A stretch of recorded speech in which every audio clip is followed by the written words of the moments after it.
Welcome back to Learn with Saim, where we believe, learn, grow. Before we begin today, take a deep breath. Now ask yourself, what does it mean to never give up?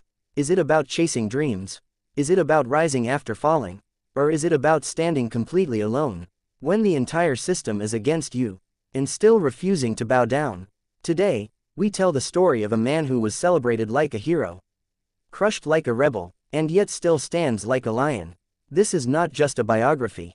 This is a life lesson in courage. This is a story about vision, pain, betrayal, victory, and faith. From cricket fields to courtrooms, from the Prime Minister house to prison cells, he has walked through fire, but never let the fire burn him. This is the journey of Imran Khan, a man who lost everything, except his belief. A man who proved, real kings don't need crowns. They only need courage. The early years of a future legend.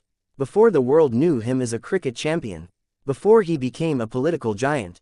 Before he shook the foundations of Pakistan's system. He was just a boy. A curious, shy, but determined boy. Born into a world divided by class, traditions, and expectations. This is the story of Imran Khan's early life 1952-1970. The foundation of his greatness. Full name, Imran Ahmad Khan Niazi. Date of birth, October 5, 1952. Place of birth, Lahore, Pakistan. Family, belonged to the Niazi Pashtun tribe, rooted in Mianwali. Imran was born into an upper-middle-class family. His father, Ikramullah Khan Niazi, was a civil engineer. His mother, Shaukat Khanum, was known for her piety, warmth, and strong will. He was the only son among four sisters, a quiet, thoughtful child who often kept to himself. He grew up surrounded by educated, influential relatives, including politicians and bureaucrats, but Imran wasn't interested in fame or power, not yet. Attended Saim College, Lahore, one of the most prestigious schools in Pakistan. Was raised with strong discipline, traditional values, and a deep sense of responsibility. Teachers noted that Imran was introverted but very competitive. Though he wasn't very vocal in class, his teachers and friends noticed something different in him. He was deeply focused. He had the hunger to win, but more than that, he had the patience to wait. Imran's real love started showing when he held a cricket bat. At Saim College, he began to develop a strong interest in cricket. He played with unmatched intensity for his age, clean bowling action, fierce focus. Even when his team lost, Imran never lost his belief. His style was not flashy. It was raw, determined, and quietly powerful. At a time when cricket was a gentleman's game, Imran played with the aggression of a warrior. To pursue higher studies and refine his cricket skills, Imran was sent to England. Attended Royal Grammar School in Worcester. Later, enrolled in Keble College, Oxford University, but more on that after 1970. In England, he saw a whole new world, freedom, structure, and fierce competition. But the boy from Lahore didn't get lost in this new world. Instead, he absorbed its strength, added it to his identity, and sharpened his focus. Even as a boy, Imran showed silent confidence, strong discipline, deep faith in his ability, unshakable focus, love for justice and fairness seen even in childhood disputes. He wasn't loud, he wasn't trying to impress anyone. He was building, slowly, quietly, the foundations of a life that would later inspire millions. From 1952 to 1970, Imran Khan wasn't a hero. He wasn't a cricketer. He wasn't a politician. He was just a boy with a dream. A dream too big for others to understand, but too real for him to ignore. He had no idea how many hearts he would one day move. No idea that the system he was growing up in, he would one day challenge. But this we know now. Great men are not born in palaces. They are forged in silence. In quiet moments of discipline, vision, and faith. Imran Khan, the boy from Lahore, was already becoming the man who would one day lead a nation. The world didn't see him coming. But once he stepped onto the pitch, everything changed. He wasn't just playing cricket. He was rewriting the spirit of Pakistani sports. From raw talent to refined leadership. From heartbreaks to historic victories. This is the journey of a man who became more than a sportsman. He became a symbol of hope. Debut. Imran made his Test debut for Pakistan in 1971 against England. He was young, aggressive, and unknown, but not for long. His bowling speed was fierce. His run-up was like a storm charging in. And his presence, quiet, but commanding. But in the beginning, he was inconsistent. He had the strength, but not yet the strategy. So, he worked hard, silently. He trained during winters in England, learning from county cricket, especially playing for Sussex. There, he sharpened his craft, faster bowling, better batting, deeper discipline.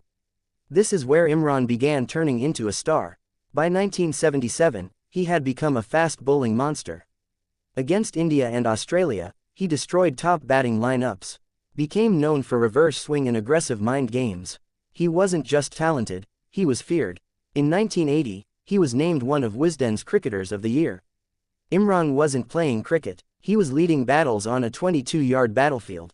But despite his fame, he remained grounded, focused, obsessed with improving Pakistan's game. In 1982, Imran Khan was made captain of Pakistan's cricket team. And he changed everything. He taught players how to fight like lions. He created unity in a divided squad. He demanded fitness, discipline, and mental toughness. Before Imran, Pakistan's team was often emotional and inconsistent. After Imran, they were strategic warriors. He didn't just want to win. He wanted to build a team that believed they could win. During this phase, he played legendary matches against West Indies, India, England, and Australia. Scored his highest test score, 136 against Australia in 1990. Took Pakistan to new heights in world rankings. But his body started to betray him. Injuries in his shin, back, and shoulder slowed him down. He announced retirement from international cricket in 1987. Fans wept. Pakistan mourned. The general belief: this was the end. But fate had something else in mind. In 1988, Pakistan's president and fans begged him to return. And so he did, not just to play, but to lead Pakistan to a dream it had never seen. A World Cup. We are cornered tigers, and when a tiger is cornered, it fights back. Imran Khan, 1992. This one sentence lit a fire in every Pakistani's heart. Imran led an underdog team. Many said Pakistan wouldn't reach the semis. Pakistan lost early matches, but Imran kept believing. He was 39 years old, playing with pain, but still fighting like a lion. Then it happened. Pakistan beat New Zealand in the semifinal. On March 25, 1992, at Melbourne Cricket Ground, Pakistan defeated England in the World Cup final. Imran scored a match-winning 72 runs and led the team like a true captain. The image of Imran lifting the World Cup in that green blazer became eternal. He dedicated the win to Number 1. The people of Pakistan. Number 2. His mother who died of cancer, and Number 3. His dream to build a cancer hospital, Shaukat Khanum. Calm under pressure. Strategic like a chess master. Tough when needed. Inspired players to rise beyond their limits. Introduced fitness culture in Pakistani cricket. Created a belief that we can win against anyone. After the World Cup, Imran Khan retired. Not as just a cricketer, but as the greatest captain in Pakistan's cricket history.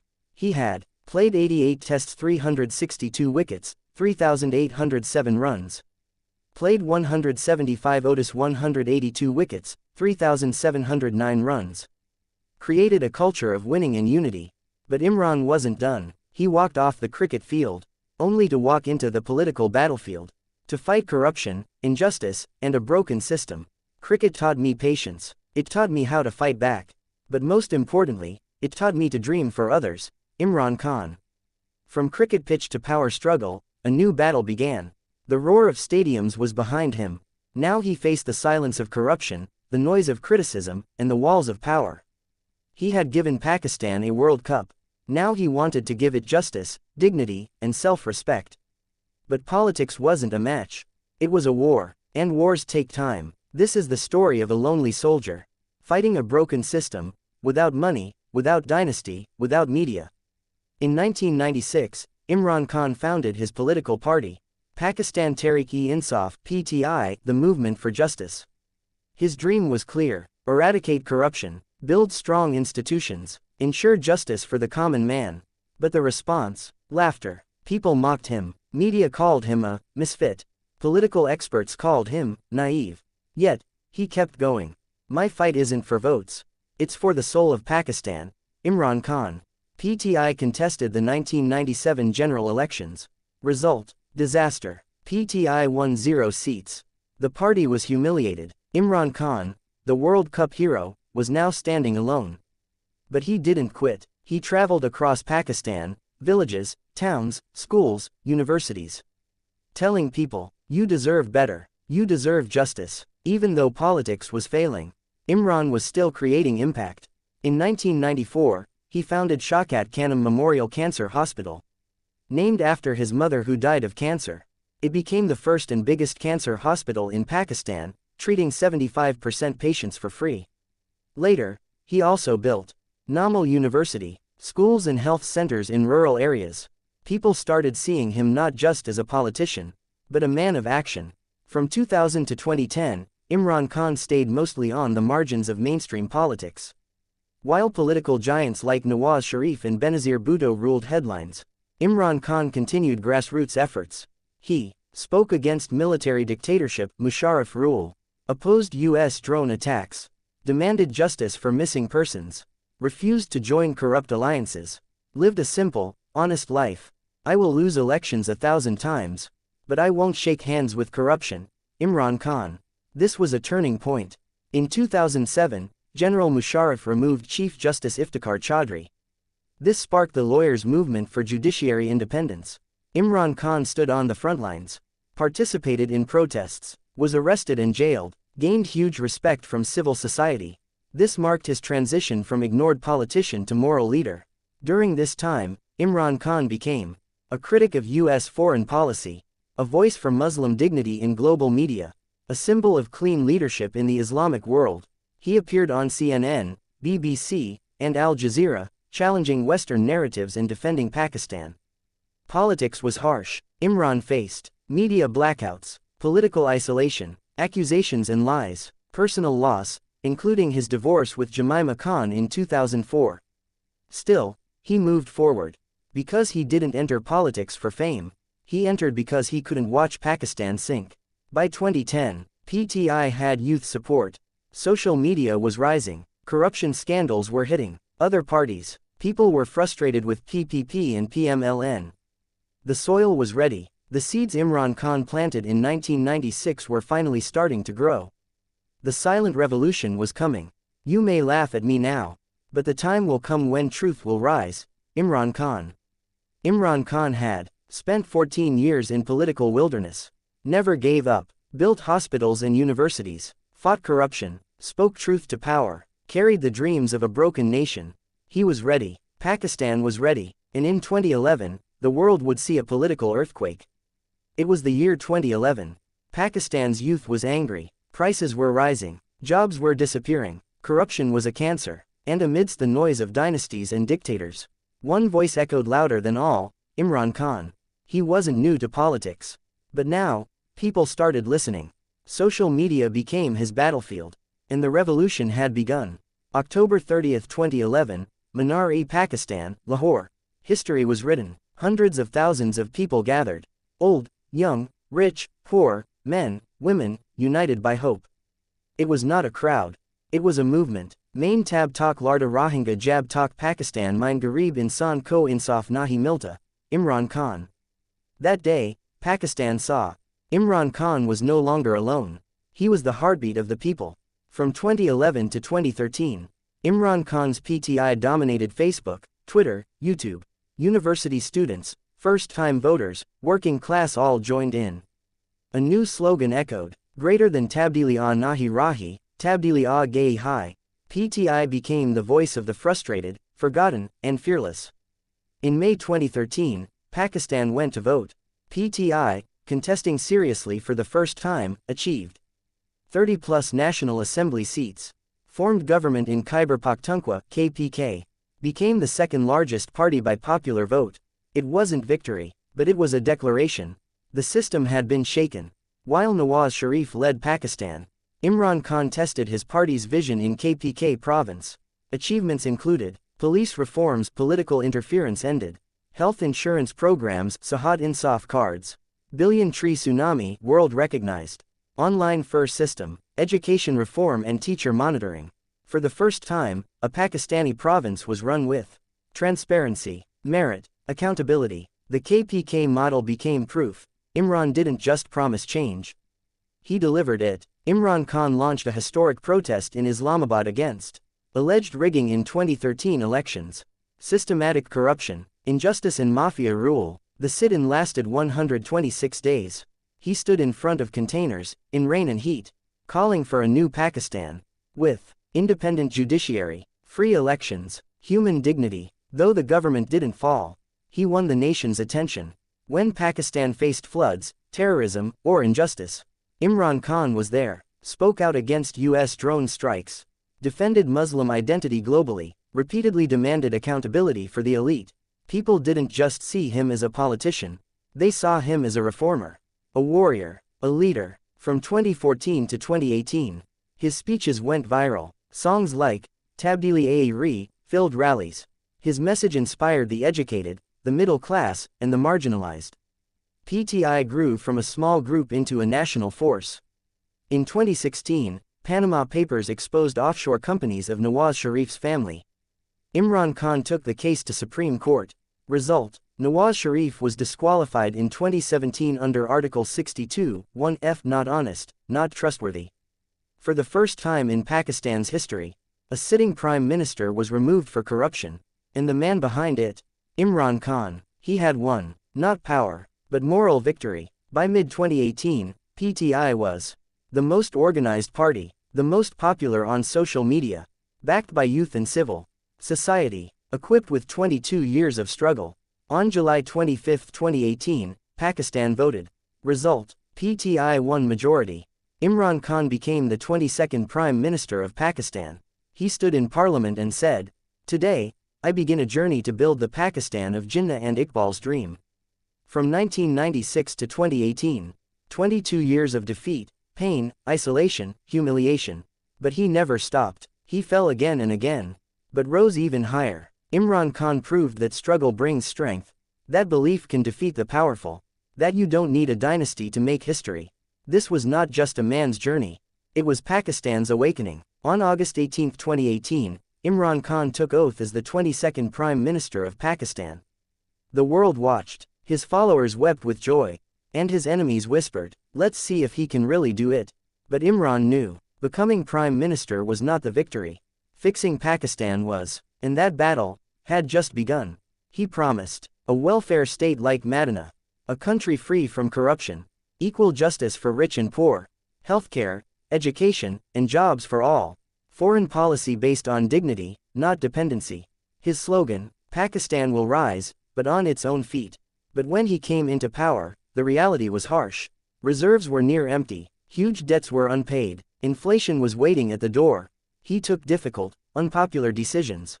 Went to IMF for bailouts, introduced taxes to increase revenue, cracked down on money laundering. People criticized, prices soared, but Imran said, "I didn't come here to win elections. I came here to fix the country."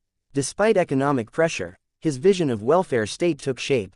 Sahat Sahulat card, free healthcare worth 1 million rupees per family. First time in Pakistan's history, even a poor farmer could get heart surgery for free. Covered millions across Punjab, KPK, and Gilgit-Baltistan. It was a silent revolution. No media praise, but millions blessed him. Environmental vision became global news. Billion tree tsunami (KPK) expanded to 10 billion tree tsunami across Pakistan. Recognized by UNEP and World Economic Forum. Created jobs for youth and women. Planted forests in barren lands. Imran said, "We borrowed this planet from our children." When COVID hit in 2020, world leaders panicked. Imran chose a bold strategy. Refused complete lockdown to save daily wagers.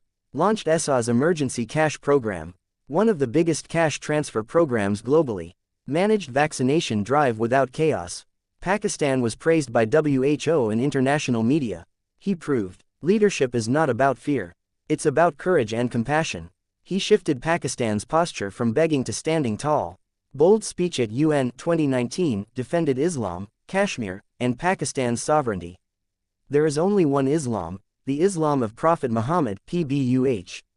Refused to give bases to the US. Absolutely not. Became a national slogan. Balanced relations with China, Russia, Turkey, Saudi Arabia, and Iran. Held peace dialogues with Taliban and called for dignified exit of US from Afghanistan. Imran Khan's Pakistan didn't just speak. It roared on the global stage. He launched Assets Recovery Unit, FIA and NAB operations. Online property and wealth declarations. Named and shamed tax evaders. But he also faced resistance. From corrupt politicians. From courts. From within his own party. Despite setbacks, the message was clear. There will be no NRO. No deal with thieves. Imran faced a mafia of sugar, wheat, real estate, and media. Fake news, blackmailing anchors, political alliances. PTM, PDM, and other forces trying to unseat him. Rumors, pressure, and protests. But he refused to compromise. And this made the powerful nervous. By 2021-2022, the establishment grew uncomfortable. Allies started breaking. Parliament became unstable. On April 9, 2022, Imran Khan was voted out of office through a no-confidence motion. He didn't run. He didn't hide. He walked out calm, composed, fearless. And what happened next shook Pakistan. He came to power, not to rule, but to wake the nation up. He didn't make everyone happy, but he made everyone think. He didn't build palaces, but he rebuilt pride. And though the chair was taken from him, the crown remains, not on his head, but in the hearts of the people.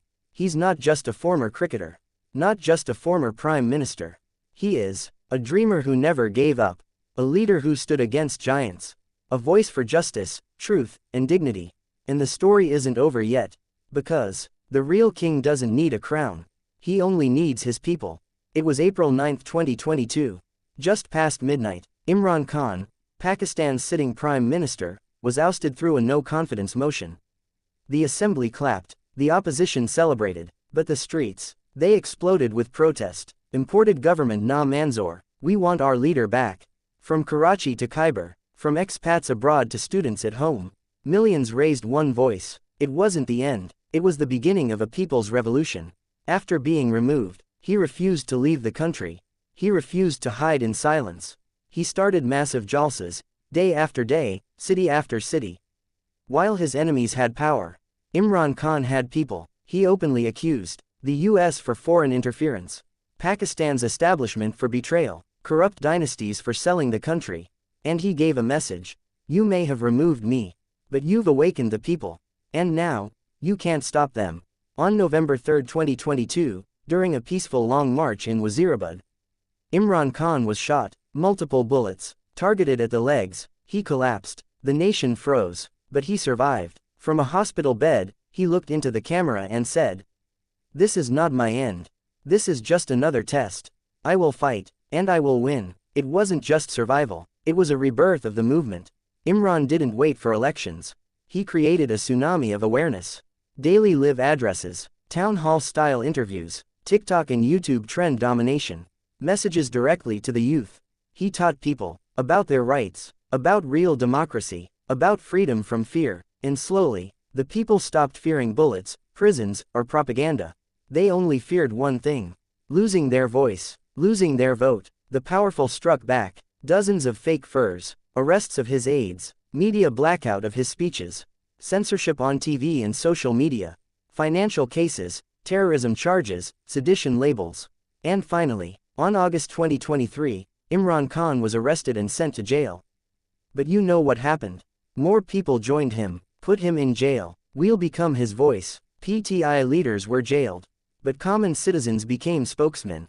Housewives became protesters. Students became political thinkers. Children started chanting, Imran Khan Zindabad.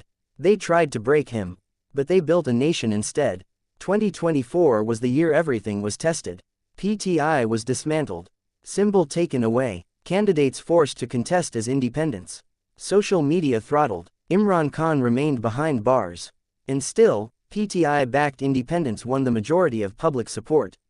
The people whispered, "We know who our real leader is, no matter the ballot." It was the most unfair, manipulated, yet most symbolic election of Pakistan's history. Imran Khan remained behind bars.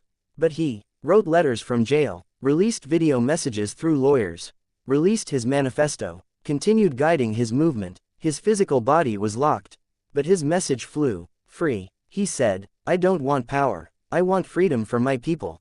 And the world started watching.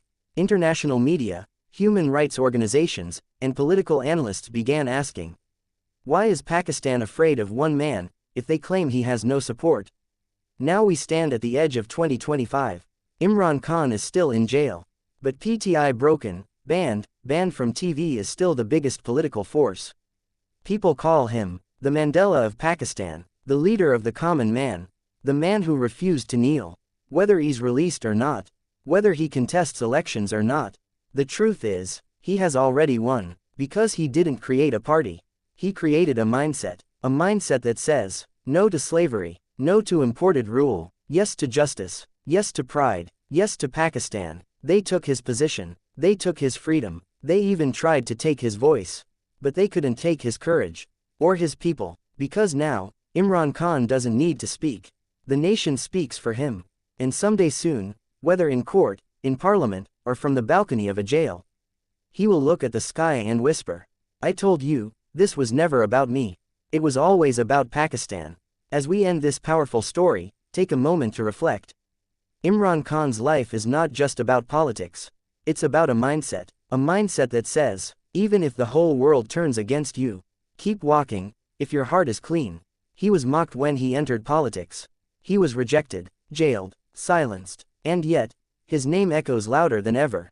Why? Because true power doesn't come from a position. It comes from principles, and those who live with principles, even if defeated, they rise again. So if you're feeling broken, if life has pushed you into a dark place, remember this: every storm runs out of rain, every winter gives way to spring, and every broken soul has the power to rebuild. Be like Imran Khan, walk alone, but walk strong. Stand firm, even when you stand last. And believe, because belief turns struggle into history.